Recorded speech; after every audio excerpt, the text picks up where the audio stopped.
Right, so welcome to Dr. Carp Society Mission. This is part 2 of the evidence-based mathematics. So this we are looking at various textbooks, the additional maths for West Africa. We are looking at the Ghanaian textbooks. We are also looking at the online textbooks and also looking at authorities in mathematics. So we, at each section or for each topic, we'll look at the various approaches and then see which one will be best for explanation, and then also we also will go from the lowest, because we are doing this for lower primary through to university to postgraduates. Okay, so that is what it's going to do. But this second part is going to be calculus, permutation, and then integration. Then we'll also have the probabilities, research, statistics, and then other parts, or what we call the additional topics which do not, fall mainly under maths, for instance, mechanics, or static equilibrium and all that, under mechanics in physics, right? So let's go. So calculus, when we talk about calculus, the main two things that will come to mind will be differential calculus and then integration. So let's first of all, let's see that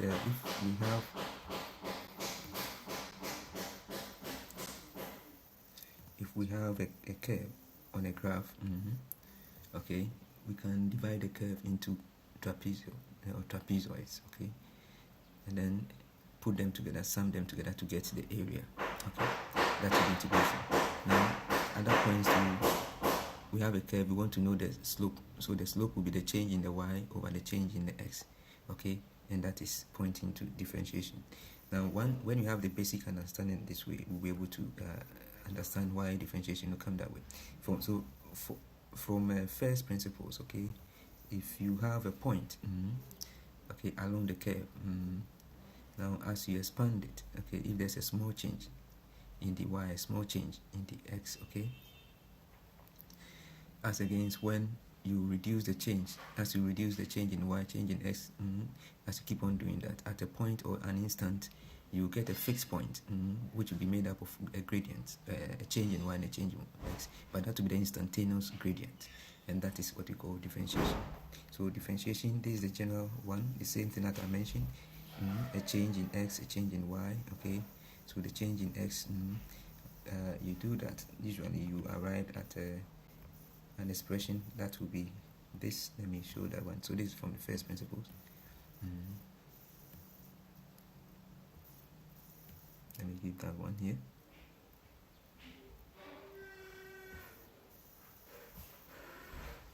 Okay, that's it. This is the formula. So you end up having, if this if it was x raised to the power n, the differentiation will give you, that's the y dx, will give you, or the expression dx, that is differentiating with respect to x. That means doing it by considering change in x, will give you the exponent n. You subtract 1 from it, and then you multiply the expression by n. Okay, so here there's first subtraction before multiplication. That is for differentiation, subtraction to multiplication. When it comes to integration, is the opposite. Okay, right, so you divide, okay, you add, and then you come and divide. Okay, so here we have your multiplication, and then you subtract. So in other words, you multiply before you subtract. But when it comes to integration, it's the opposite. You add and then you divide. So note the difference. You multiply by the exponent and then you subtract from the exponent. When it is integration, is more or less like the opposite. But that one, because you first have to what? Add, you add, and then you divide by the answer that you get after adding, divide by that, and of course you add plus c, which is the constant. It's a constant when it comes to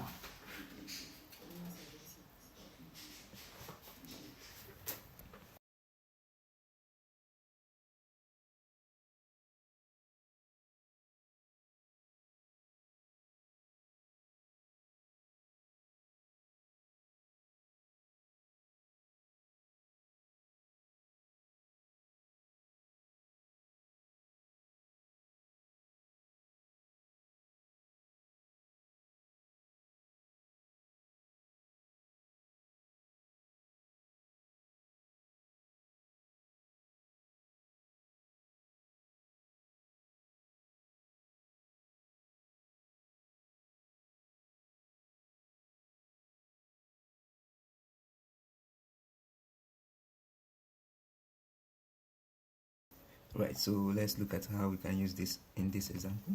So if we have f of x is equal to x to the power 5, or say y is equal to x to the power 5. Okay, now how do you differentiate it? So it means differentiation multiplication. So 5 times the expression, and then I will subtract 1 from my expression. Okay, so 5 minus 1, and that gives me this. Okay, that's it. Now we have other rules in differentiation. Sometimes you will need to represent an expression by u or v, which is also another function before you can do that. So we have the chain rule. The chain rule says that it's better expressed here. Let me use that one. That one looks more easier for you to remember. Alright, so this is the chain rule. So here dy dx is equal to dy du. That means you should have an expression where y is equal to u, and then you have another expression where u is equal to x. Okay, so you see that if you find dy du, you multiply by du dx. See the du will cancel, and it's the same as having dy. So that is why this expression works. So that is the formula, and this is what you do when you have an expression which is a little bit challenging. Then you can let u represent that expression. Okay, you can let u represent that expression. Then you can, so you first find the u as you treat u as like you treat x. Find that answer. Then you differentiate y the u with respect to x to put the two together. It gives you an answer for dy dx. Okay, right. And the product rule is this way. You see, we have u times v. So this one you have two, let's say two expressions which are challenging. So you let the first one be u, second one be v. Okay.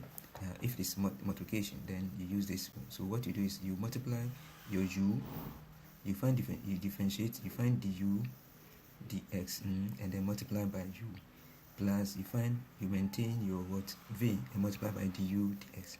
So it's the opposite. So for you multiply by du dv dx, and then for your v you multiply by du dx. Okay, right. So this is for multiplication, and that will give you an expression for your du dx, where the uv may be equal to y. Okay, or equal to y. Right, so that is it. The quotient rule, that one is when you have division. So a complex number up, complex number denominator, you can let u be the top one. So remember, this u and v, they are all expressions of x. Okay, so that one, this is how it comes up. You maintain your v, okay, v as the last one, v, because you have also v squared here, v, and then you find du dv and dx. This one du dx, okay, minus, you maintain your u and make it dv dx. Okay, so the opposite always is the next differential. Okay, all divided by v squared. Okay, right, that's the quotient rule. Right, so other rules will come in, we'll talk about it. So that's what you use to. Now, when you are differentiate, where you have the implicit equation, let's say where the x and y are mixed. Okay, you don't have an ordered one like y is equal to, that is explicit. Implicit is not y is equal to, they have mixed up. And when they are mixed up, you treat each expression in the whole expression as one. So each entity, you find dy, you find d of that expression with respect to x. But when it is y, when you do that the differentiation, always maintain the y dx by it. So you treat the y like x, and then you maintain the y dx. Okay, so that's it. So this is for just two expressions, y and x. Now we have situations where we have more than two expressions. Okay, that is where we are going to what we call partial differentiations. Okay, this is a bit advanced, but I'll add it. It's very simple. So these are ways to deal with. So let's solve this equation. Let's see the first equation that is coming. So see that this is x squared, and this, so there is not explicit, it's implicit here. So we find the differentiate this one, then differentiate this one, differentiate. When you differentiate a constant, you always get 0. Okay, right. So that's it. So differentiate this one, you get 2x, and then x minus 2, so 2x. If you differentiate this one to be 2y, okay, if you differentiate 25 to 0, so this is what we are having. Then you rearrange this one, rearrange them. So rearrange, okay, finally you have this. Right. Okay. So we go now.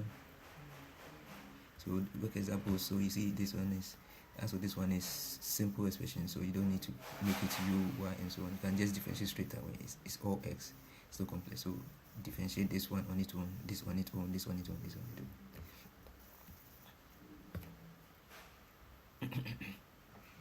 So product rule. So you see here, we also have the sign equations. Okay, derivative of sign. We'll give that one to you. Okay. So you can say this is a bit complex. So you can let what u represent u represent x, and then v represents u. Okay. So you can then use the product rule.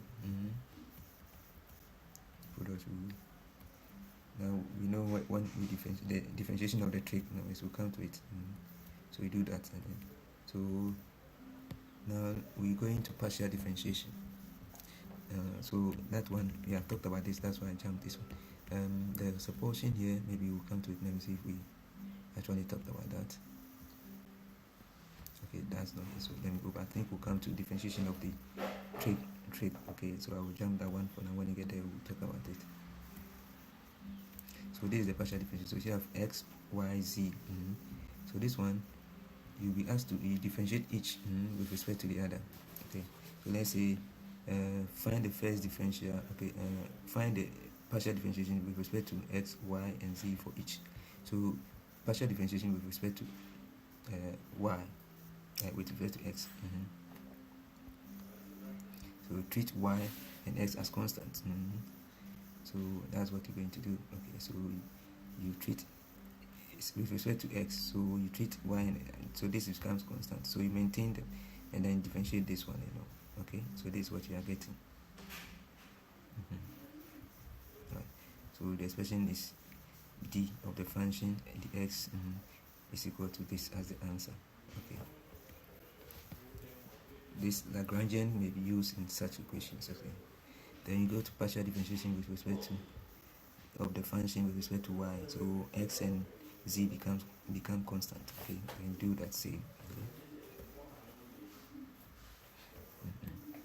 So depending on what the expression wants you to do, then you do that. Remember the turning point.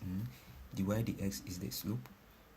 It tells you that turning is a slope. Okay, if you want to know whether the turning point is minimum or maximum, you do the second differentiation. That means you differentiate again. Okay, if it's negative, then you know the slope is the first slope is going in from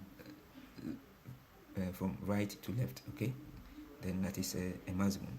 If it is positive, then the slope is going from left to right, and that is the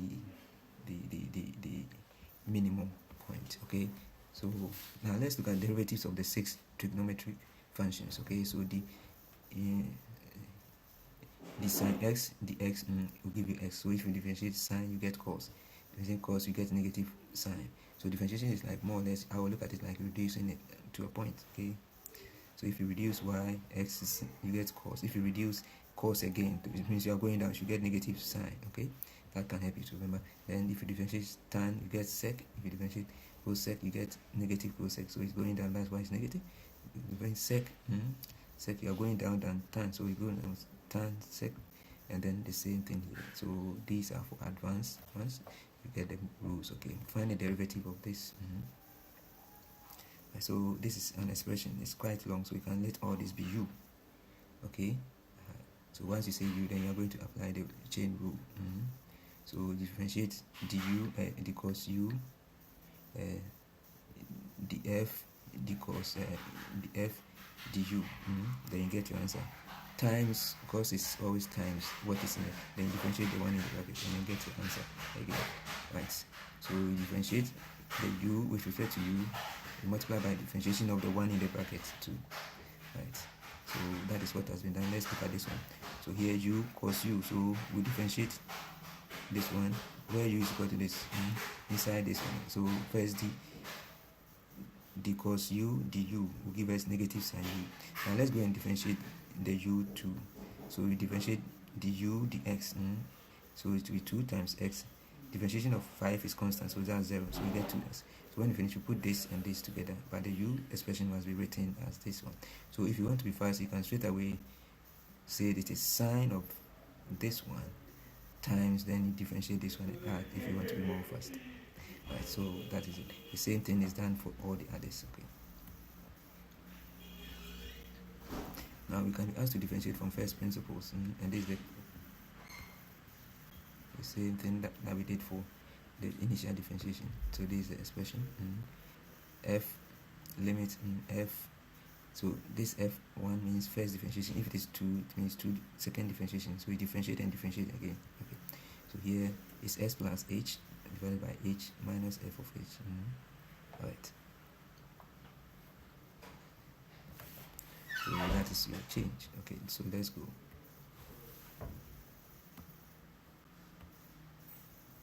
Trying to arrive at the various answers, how to derive them. You can look at them, how to derive them. You can look at them. Application to a curve. So you have said if you want to know whether it's minimum or maximum point, that is whether it is turning this way or it's turning down.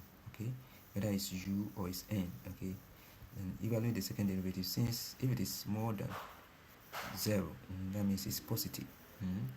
Then it is a minimum point because the first slope is positive. If the first slope is negative, the second derivative is usually turning related to the first side of the curve. If the first side is positive, then your second derivative will be more than 0. If it is negative, the second derivative will be negative 0.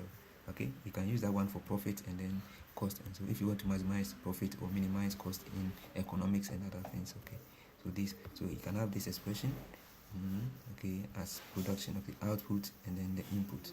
So you can ask what to be the maximum output. So maximum output, so it means the this expression will refer to x. So first of all, you find the turning point. Now you want to check, you can verify whether it's maximum or minimum by doing the second derivative. So when you do the second derivative and it's maximum, then you know, okay, at this point I'm going to make the maximum output. Okay, so at that point, maximum output, what are the points? Okay, so for instance, so find the marginal profit. To find the marginal, just take the derivative of the marginal profit is the same as first derivative. Differentiate with. So this is what you are getting. If you differentiate this, it will be 2 times this one, and then this will be 25. So that's what. Set the marginal profit to 0. So the marginal profit to 0. If the marginal profit is 0, x is equal to. So this means if you want to get the marginal profit, okay. So that's it. Now find the second derivative. The second derivative is -1. -1 means it's a negative slope. Okay.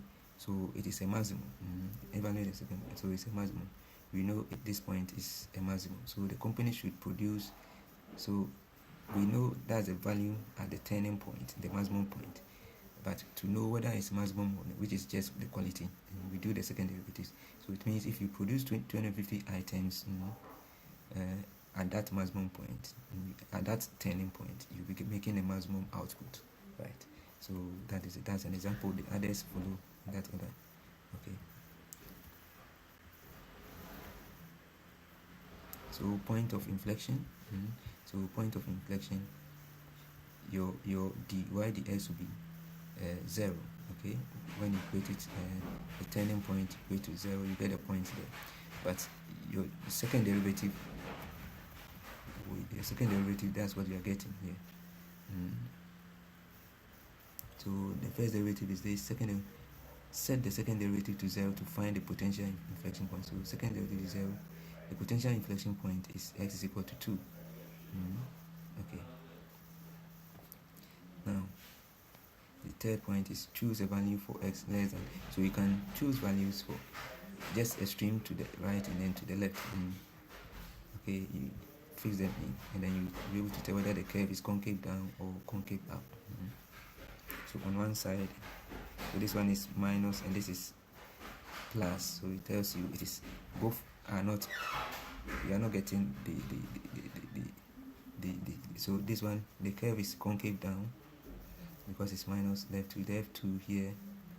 When you put 3, because the turning point is 2, so 3 is bigger than 2, and then 1 is less than. So when you do the turning point, 1 is giving you if you put in value at this turning point, you are getting negative, and then 1 is positive, right? So this is concave down, that's that way, and then this is concave up. Okay, so both the concavity changes from concave down to concave up. It's a point of inflection. Okay.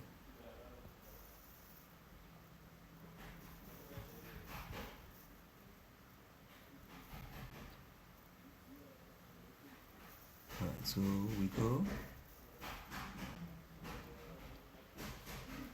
Alright, so you have 6 on this side and then 6 on the opposite side. Alright, so that's it. Now we go to the next, so that is a point you can use. Now we go to the next point, formulating equations. Now to get the volume is always cross-sectional area times the height. Okay. Right, so that is what is being expressed here. Sometimes if you have to ask the minimum or maximum of something in terms of volume or area, you can use the differentiation method. Okay.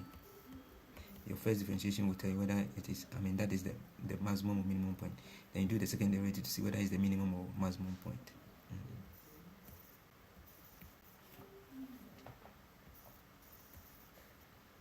So that is what is being used here. Acceleration to the same thing, you can do the same thing. Once the expression is given to you, first differential is change, is slope.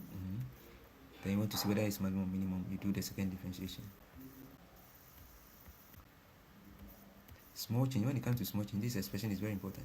So change in y over change in x, big change in y over big change in x is approximately small change in y over small change in x. Okay, so if you want to have the change in y, if you want to approximate the change in y, if you know the small change in x, that's the dy dx, and then you know the change in x, you can put them together. So the expression for this times the expression for this will give you the change in y, and this is what has been applied in this kind of question here. So for instance, find f of x is this. We know the square root of this, and then let's choose x to be this, and then let's a small change in y. So the change in y is 1. Okay, so we can find the difference. We can differentiate this one, then multiply it by this change in y. It will give us change in this f of x. Okay, right. So that's what has been done here. So this is this or this. Okay, so first differentiation, this is what we are getting. That's, and then evaluate the derivative at the turning point, whether it is maximum or minimum. Okay, so evaluate to see. Okay, apply the approximate formula. So this expression that you had, okay, f of this plus that times that, and that will give you the approximate formula. So right, that is used. So the same can go for area, the slope, and all that. Now, formula for integration, we have mentioned it already. So here, what we do is, this is a formula. You add, you said you first add before you come and divide by what you got as your added number. Okay, and then you add your pluses where n is not equal to 1, because that will make it not defined.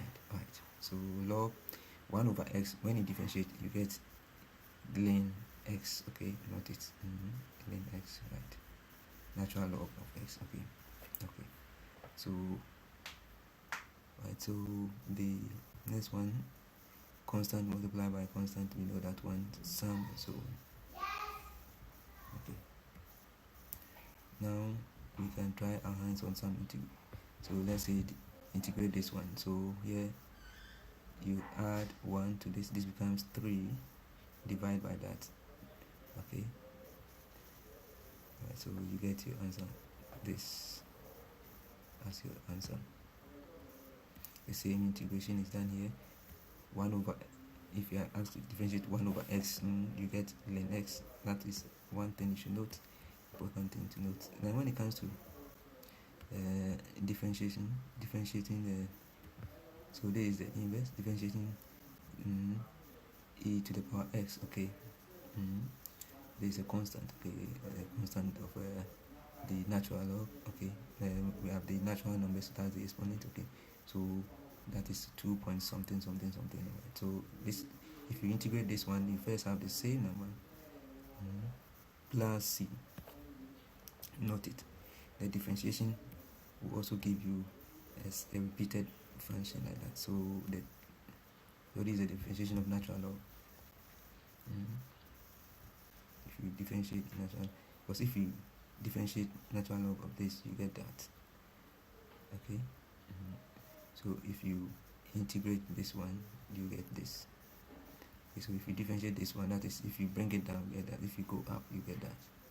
So note it, the reverse, the same thing. If you differentiate this one, you get that. If you integrate, you get that. So it's like the same thing back and forth here. So let's look at the first example. Find the first derivative of this one. So you maintain this and then you differentiate this one.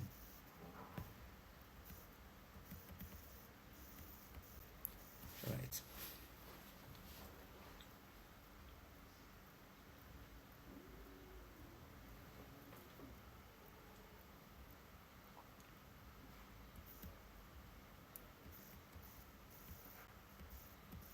Area between two. So if you are because integration more or less sum over a range, you should have the limit. So here you are summing this over this d distance from A to B. That is what the expression means. Okay.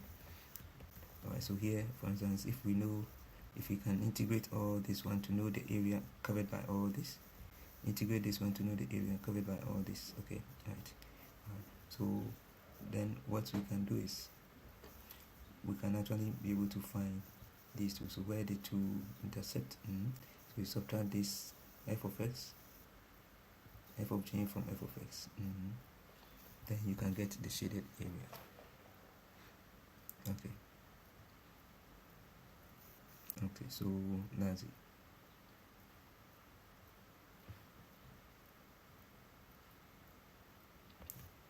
But you must look at how this may not depict exactly what we're talking about. So we have other cases which is well illustrated. I will show you that one. So volume, the same thing. When it comes to volume, you may have to rotate. Okay. So you know the cross-sectional area.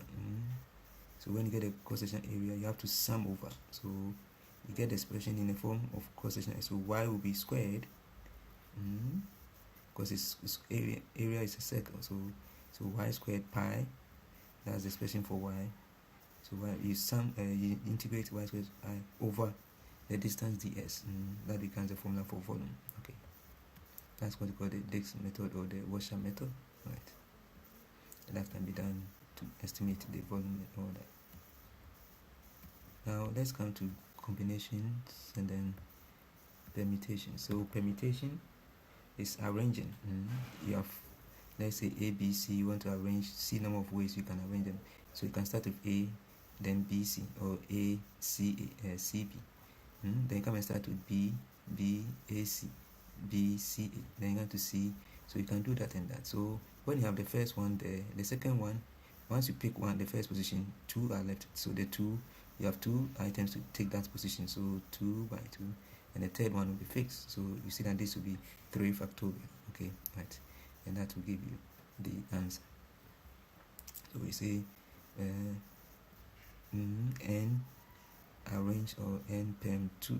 N perm, the number of spaces that you have to do that. Okay. So n factorial, you divide by, if you are supposed to arrange to a certain level, then you may have to subtract from the n. So that you take off the excess one, which is up to 1. Okay. The same thing when it comes to combination. Combination is selection. The order is not important. So that one, your permutations that you've done, you have to divide this permutation formula. You have to divide by the common ones, the common ones, factorial of the common ones, to get the arrangement without order. Okay, so we divide by that and gives you that. Now sometimes you need to combine the two depending, and then when it comes to or, is plus, and is times in probability. So probability can be fraction, or can be permutation, number of permutations, and then the total permutation, or number of combinations over total combinations. Okay, right. So this is how it is. You can use this one to do your arrangement. So sometimes you need to think through to know where you are selecting, where you are arranging. That's order important or not. And of course, in a circle, you have to make -1 because one position must be confirmed as the reference, so that you don't have.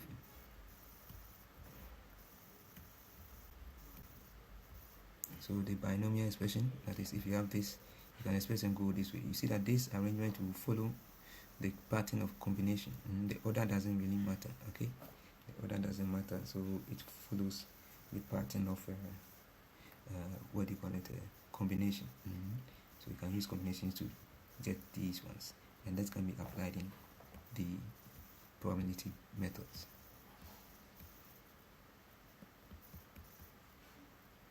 Combination choosing.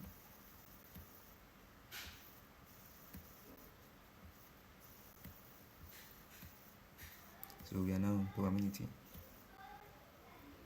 So ways of arrangement, ways of choosing over total or fractions of what you are supposed to do. If it is within the same event is or. If from one event you are going to repeat the event, then they are joined by end, which is times. To get a sample space, if it is die, you have two spaces. So the number of thoughts that you do will be 2 to the power n, that number. So 2 to the power n will give you the total sample space, okay? You can also do this one by, sometimes if it is too much, you may not be able to do all this. So you can do when it is h, so within the same experiment, when it is towards one, you can get all this, or this, or this, or this, or these are all also forming all the odds, form the total sample space, okay, complete sample space for that. And to get a sample space, you can also use the method here. So this is the sample space. Sometimes you need to subtract 1 from the lot to get the other fraction, right? Total probability is equal to 1. So if you know 1 minus 1, now Bernoulli distribution and then Poisson distribution. Okay, Poisson distribution is counts the number of events in an interval. So time, what of the number of events in an interval, it has its formula. Bernoulli distribution is single trial with 2 outcomes. Okay, successive and so number of trials is just 1, probability of a success. So either 1 or, so if the other one is A, the other one will be 1 minus A. More than a single coin flip or a yes and no. That is Bernoulli principle. So we look at the Bernoulli distribution example. So a single coin is flipped. What is the probability of getting a head? So 0.5. Okay. Poisson. Okay, so a coffee shop gets an average of 5 customers per hour. What is the probability that they will get exactly 7 customers in the next hour? So here, this is the expression. Now this expression is given as this. So probability of x equal to k. So you have your lambda. Lambda is the average number of events. 5 customers per hour. Okay. And then your k is the number of events you want to find. K is the number of events you want to find. E is the mathematical constant. Approximately this. That's the natural log kind of. Okay. Right. So identify the values. So k is what you want. So it takes 2 points. Okay. And lambda is the average.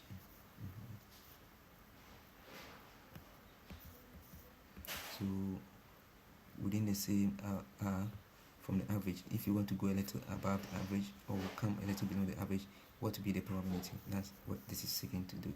So this was derived. We will look at how that was derived, and that is giving you this probability. The probability of getting 7 in the next hour is approximately this, or about 10%, right? So moments and this, and we'll treat that under physics. Remember, the same binomial theorem can be used for the male-female pairing, okay, or two genes in a population where you can have A and B. So we have two have to exist, so A plus B to the power 2. So you can have A squared plus 2AB plus B squared, okay? Right, so that's a fair distribution of all of them. So if you want to know those who have both characters, their probability to be 2 by that. So all the 3 pairs together will give you 1 probability. So if you know the probability of one, you can guess the other for the other one.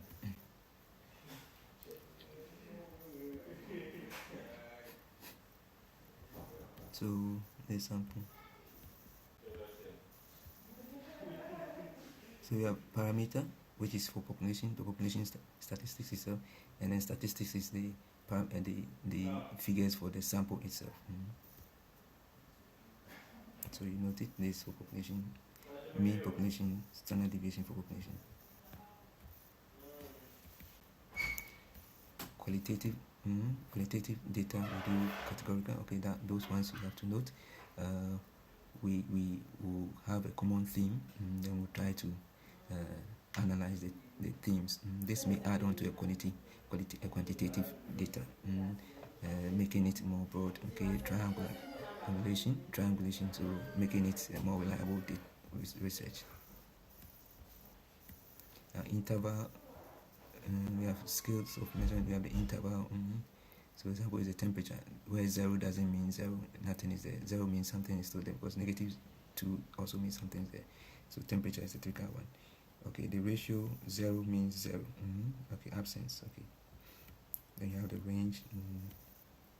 All right. So descriptive, we only describe the data by the mean, standard deviation, and all that. Okay, but when you start comparing, then it becomes inferential.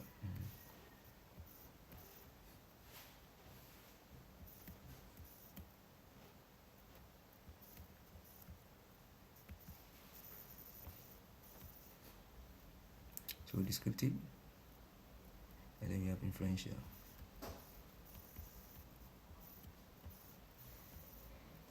Okay, so we mentioned chi-square will be for the frequencies. Okay, so discrete frequencies. Okay, where you want to know the expected frequency as against controls, and then what actually happened, the actual figure. Okay, you do that, you sum them up, consider the degree of freedom to ascertain whether there's a difference or not. So for every sample, so when you're going to conduct the research, you first will need your population. Once you get a population, the population should not be too wide that it's not practical to get everyone. So you get your population, then you get your sample from the population. The sample should be random, should cover at least almost evenly through the distance, so that everybody will have a chance of the same chance of being picked. So that will be more random, not the bias type, which may not. Okay, so the standard, the stratified kind of, okay, but still go random can be used to make it easier. Okay, once you get your sample, you can do all the calculate the means there. If you get the probability, when you get the probability, you can calculate the probability, but that will stay within. You have to give some credence to whether what degree, or what percentage is this likely to be correct. So you work the range around your mean to tell the confidence interval for the sample, where the population true values can be found. Okay, so you do that, and then you can say it is 70% with respect to 90% confidence interval. Okay, right. So that will give you that. Now you can do everything for the population, like for the sample. If you want to compare the sample to the population, you have to standardize it. Sometimes you need to use standard deviation, and sometimes you need to use the size to do that. So all these are captured in the formulas that we have. So usually we have deviation, and that's x minus the mean. Then we have the deviation squared, which is more or less deviation on it on the raw figure. Now variance comes in when you find the mean of the deviation squared. That's it. You may also, if it is not a large distance, you may have to subtract 1, so that the degrees of freedom, more or less degrees of freedom, that is the spacing between the members. Okay, but sometimes when it's a large distance, then n minus 1 is almost negligible, so you can forget about the 1 and make it n. Right, so that is standard deviation, which is the square root, because we squared the deviations, we squared them. If you find the square root, then you are getting like the reduced form to singles instead of exponential, and that is standard deviation. That is the mean deviation, right? Now between two samples, it becomes error, standard error. Okay, population and so on, right? So that is it's a brief lesson about it. I've talked about degrees of freedom. So this is where we have each member with its frequency. Okay, so the measure is here, the measure. So this is one measure. Okay,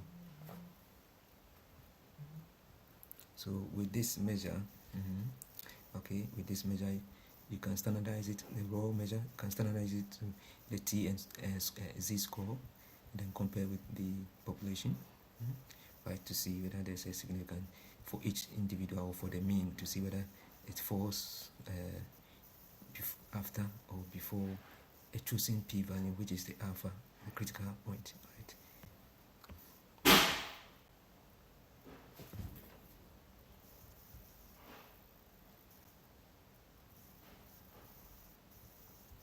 So this is where we have standardizing the values using this, standardizing the values. Okay, so we use when we use the population to standardize, that's the z-score. When we use the same here, but we use the part of the sample, smaller sample. Okay, then we will call it the t score. Okay,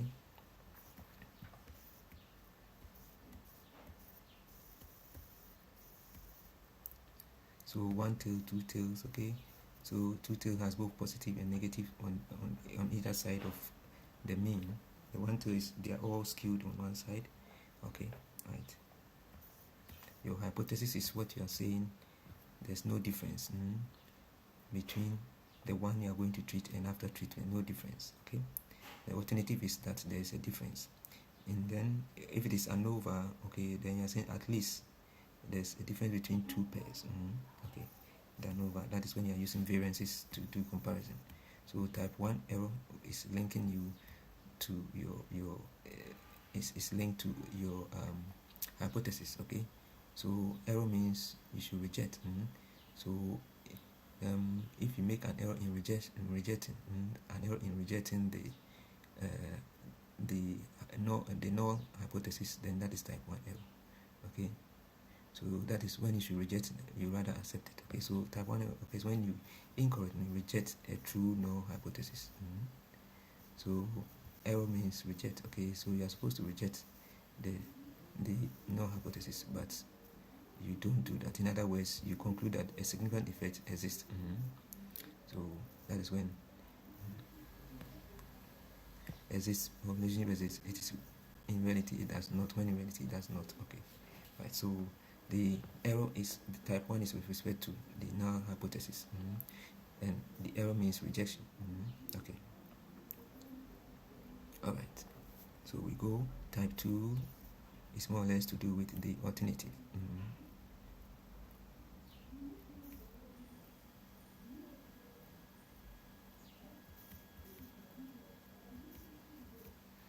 Alright, so the type 2 is when you incorrectly fail to reject a false null hypothesis. This means you miss a real effect or relationship that actually exists. Alright, so that is it. Let's go to your power. The power will depend on how you're able to push your alpha far to the stream, to the point that you still would have an effect, so that after you push alpha far to the stream, you still would have an effect. Okay, that kind of situation will have a good power to detect. Okay, so when you increase the size or you change the paired test to one phase kind of test. Okay, one tail test. Now the F values, so we can have variances. We can use variance to also to ascertain whether there is significant difference or not. So variance within a group, variance between groups will give us an F value that will calculate. So calculated. Okay. So once this is calculated for the sample, we compare with the population one to see whether there's significant difference. Okay, then we do that. The significant difference, of course, we will have the confidence interval for this last study, by considering the standard deviation, considering the z-score or t-score. Okay, we get a range, and then that range will give us the confidence interval. So with that confidence interval, all the other parameters we are calculating will be judged with that confidence interval. Now we may also need to calculate the correlation. The correlation. So if you are want to see after plotting, let's say we have some measurements. After treatment, we have another measurement as output. Okay, we plot them. We want to know whether there's a positive or negative association. That is correlation. Now, at a certain point, we want to know whether there's cause and effect, at least some cause and effect. Then that will come in as the regression. Okay, so the correlation will give us the R. When we square that R, we would have a proper interpretation. Okay, and that is going to tell us the portion of our output which is accounted for by the variables. Okay, that's the R squared, right? So the portion of the variance in the dependent variable, that's output, that is predicted by the independent variable, the ones that we are choosing. Okay, the remaining one minus is the unexplained portion, which represents the error part. So the equation, the regression, you know, the x parts, they account for the R squared. Then the part of R squared left is the error part. Okay, so it's important you note this portion.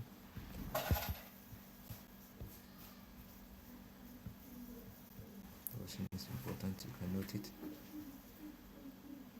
All right, let's go. So that's it.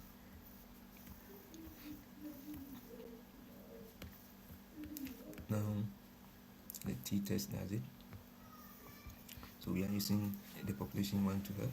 When you have the population value, you can use it. Okay, subtract from this, and then this is the standard deviation. This is the standard deviation. Okay, this is variance. Okay, but it was variance squared. So square root of variance squared will come as square root of n would be n, meaning so that gives you the t. So this is the sample standard deviation. Okay. Note it. Now we come to ANOVA. We've mentioned it already. Now the chi-square, we are saying when you are dealing with frequencies.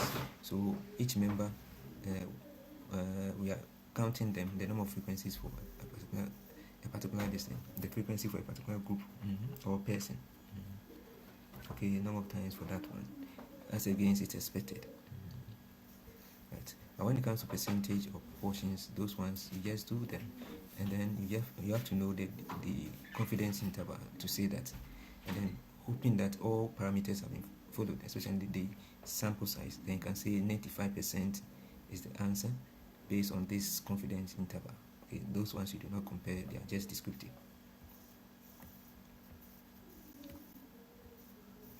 So this was the part we were talking about, where we say, so this is the output. So this is explaining, this is the R, this is explaining part of the Y, that's the R squared. Now the error part, this is a constant. There's an error part which is not captured here. The error part will explain whatever is left, that is part making this output. Okay, that is 1 minus R squared. Now we come to autocorrelation. So from one sample, after some time go to the next one, how the values change, or how they are related, autocorrelation. Now with respect to the error part, the E, then you'll be talking about what scarcity. Okay, either hetero or homo. Okay, so homoscedasticity is the statistical property that means the variance in the spread is constant over time.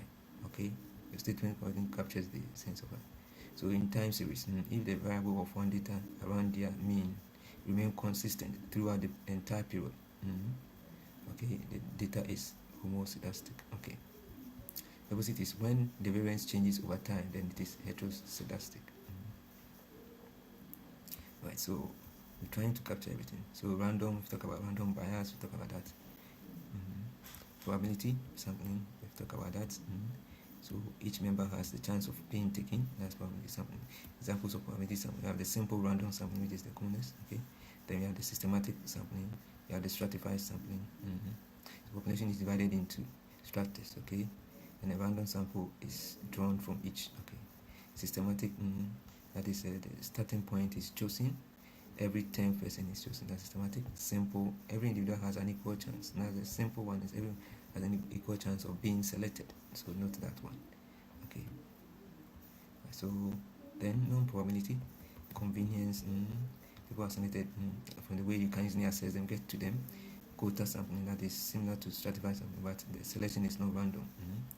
Okay, so you select them. You actually select the ones that you want to do the data. So every researcher 50 minus 50 and surveys the first 50 of each they can find. So this is some convenience in it. So quota sampling. The policy, judgment. So the research uses their own judgment to select a sample that they believe is representative of. So it's not random, right?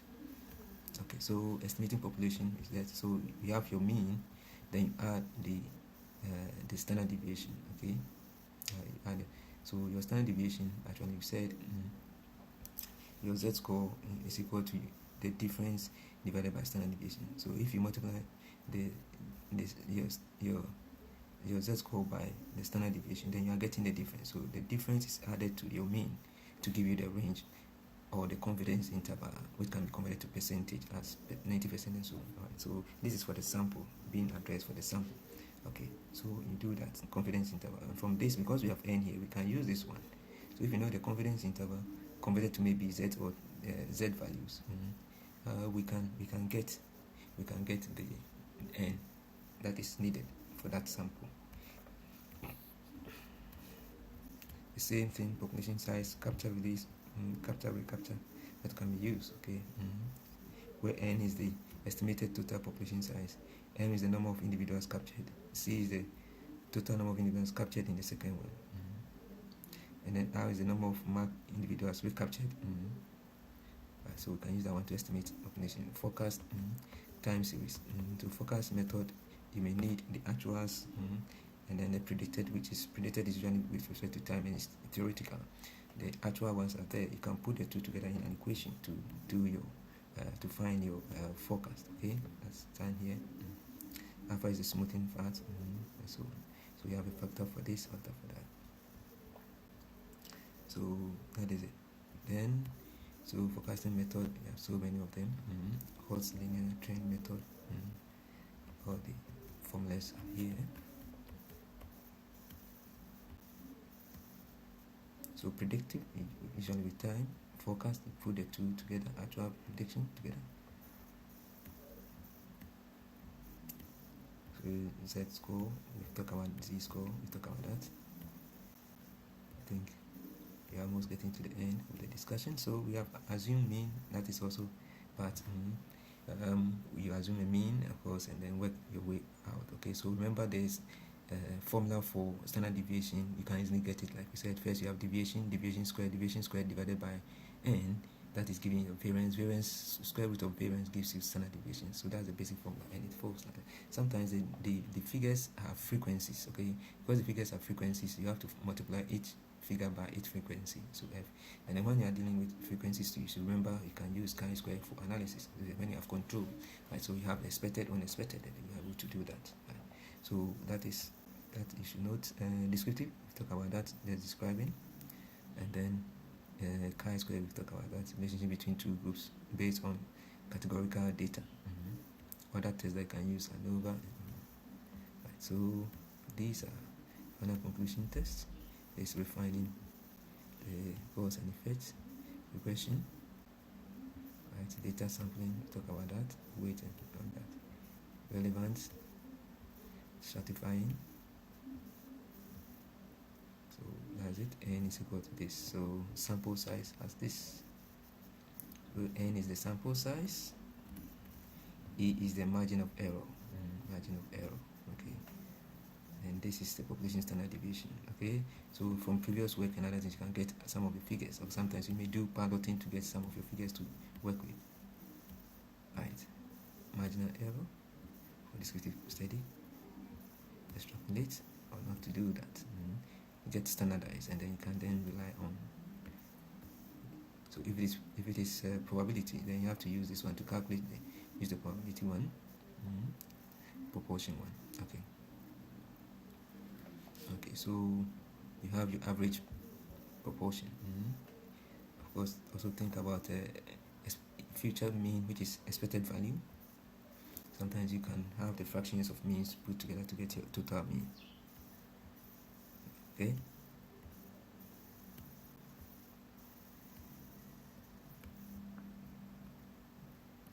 So F, as I said, variance in and then inter and then within can also be linked to the correlation. Correlation formula. So there's a correlation, this R.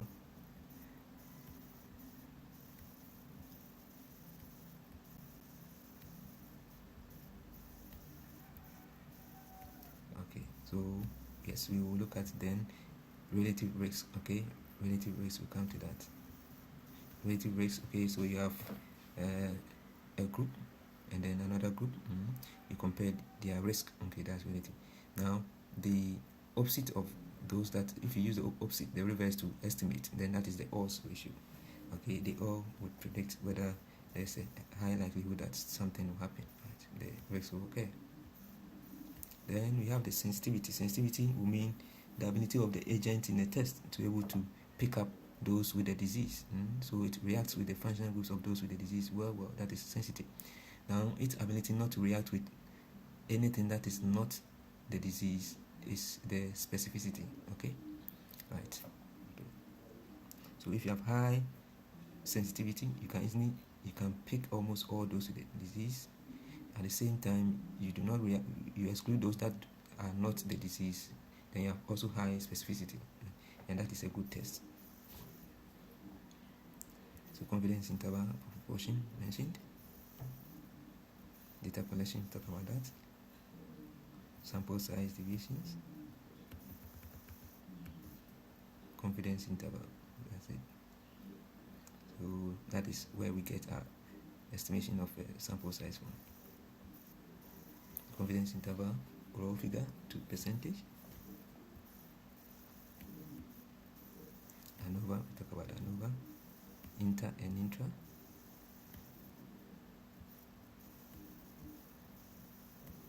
Degrees of freedom, we talk about that, the spacing between members is very large, and we may have to forget about if it is -1. So relative risk and odds ratio.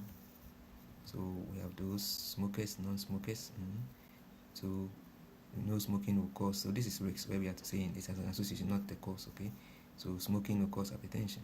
Non-smokers are also getting hypertension. So compare the risk between them, the relative risk.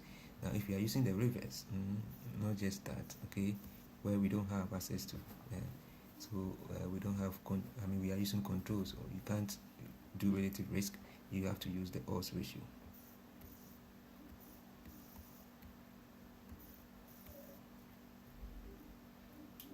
So odds ratio is the measure between exposure and outcome. Exposure and outcome. Okay. It is used using the odds of the event occurring.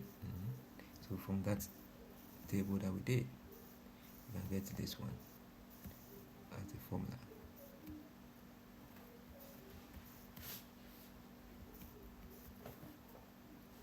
So A, smokers who develop hypertension. B, smokers who did not develop hypertension. Non-smokers who develop hypertension. Non-smokers who did not. Okay. And that's it. So note this, there's a formula for it. So those with the risk factor, those without the risk factor, who are all getting. So the disease is central, those with the risk factor, those without risk factor. Are you looking at controls, not controls? Right, so the positive predictive value, of course, your true positive, okay, over everything that was positive. That's the positive predictive value, okay, the true positive over everything that was positive. So your true positive, that's your false positive. Now negative predictive value will be negative, your true negative, the false positive. This is the false positive rate, right? Not the first one was positive predictive, so false positive rate. Okay, so the false positive over false positive plus true negative. That's the false positive rate. So itself must be included in the total, right? It's not a ratio, it's a rate, so included. Sensitivity, talk about sensitivity, is the total positive plus false negative, which is also positive. Okay, so we want all the true positive, so total total positive that we got for the agent, and then the true, all the true positive. So the true positive plus those false negative ones too. Same thing for specificity. You are looking at negative, true negative, false positive plus true negative.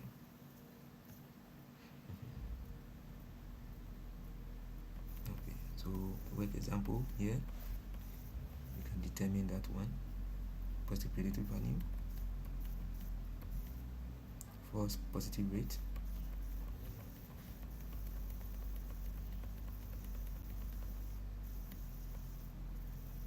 alright. Talk about correlation, the same as Pearson correlation coefficient R. So x, y, x and this separate, this can be derived. Okay, so we do that.